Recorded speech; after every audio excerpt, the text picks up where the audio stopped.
शिशु भवन नुआ मेडिकल कोठारे चली मोबाइल टॉर्च लाइट रे चिकित्सा। डाक्तरों को उपस्थिति रे सिक्यूरिटी गार्ड को सहयोग रे मोबाइल लाइट रे रोगी मुंडर स्टिच करा जाउथिबा भली संगीन अभियोग सामना को आसीछि।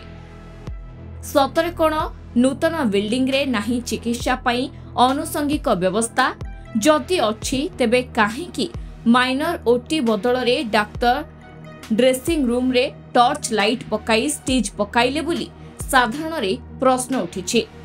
ए दिगरे उच्च स्तरीय तदंत सह जे दोषी तांको विरोध रे कार्यानुष्ठान ग्रहण करिबा आवश्यक बोली कहिसंती कटक बासिंदा।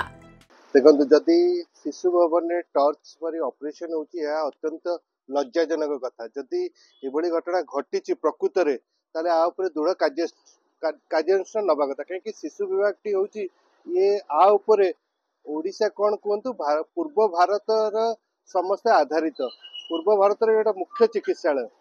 जदि शिशु भवन रे जदि एभलिया कंडीशन रे जदि रहुची ताले यह अत्यंत दुखनीय कथा। ए परिस्थिति जदि सरकार बदलला पर एभलिया परिस्थिति घटुची ताहा आम पय अत्यंत निंदनीय।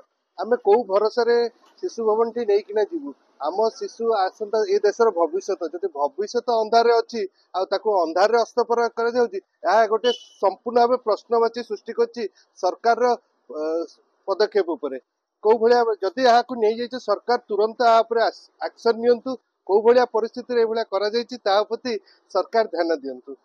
अन्यपटे एही घटना को नहीं शिशु भवन अधीक्षक डाक्तर प्रभाकर मिश्र प्रतिक्रिया रे कहिसंती जे टॉर्च लाइट रो आवश्यकता नथिला। एनी तदंत हेबो। जो माने इमरजेंसी रे थिले सेमानंकु शोकज मगाजिबो। एहा एक संवेदनशील प्रसंग बोली कहिसंती अधीक्षक। आमर से पिलाटी आस्तिला संध्या 7:30 रे 2 वर्षर पिला सेटा काजुअलिटी रे आसिकरी पहुंचीतिला। आमर तार जेहेतु स्काल्प रे टिके इंजुरी हेतिला स्टिच रे आवश्यकता पड़ला। आमर सफिशिएंट लाइट अछि काजुअलिटी रे सेठी स्टिच पड़िला किंतु टॉर्च रे आवश्यकता नाही। एक रे दुई रे हला आमर माइनर ओटी अछि से बिल्डिंग रे जोतरे कि एडिक्वेट लाइट सिस्टम सब अछि। अलगा ऑपरेशन भी होछि आउटडोर बेला भी खोला अछि इमरजेंसी रे भी सेटा व्यवहार करी होछि।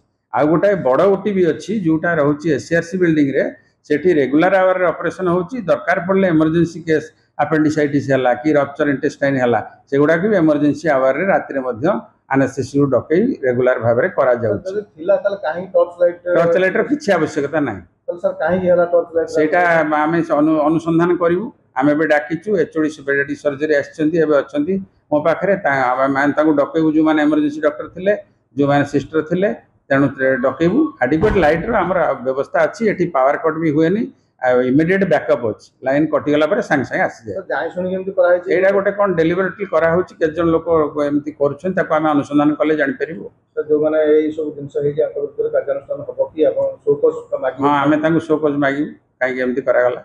हमर माइनर ओटी थाउ थाउ मेजर ओटी थाउ थाउ बड़ बड़ ऑपरेशन मेजर ओटी रे माइनर ओटी रे शॉर्ट प्रोसीजर हबो।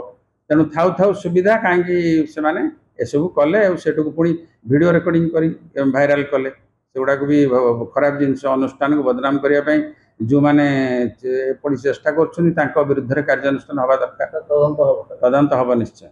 तेबे स्वास्थ्य विभाग एही घटना उपरे कौन पदक्षेप नेउछि ताहा उपरे रहिछि समस्तंकर नजर। कटकरो प्रभु कल्याण पाल को रिपोर्ट धरित्री लाइव।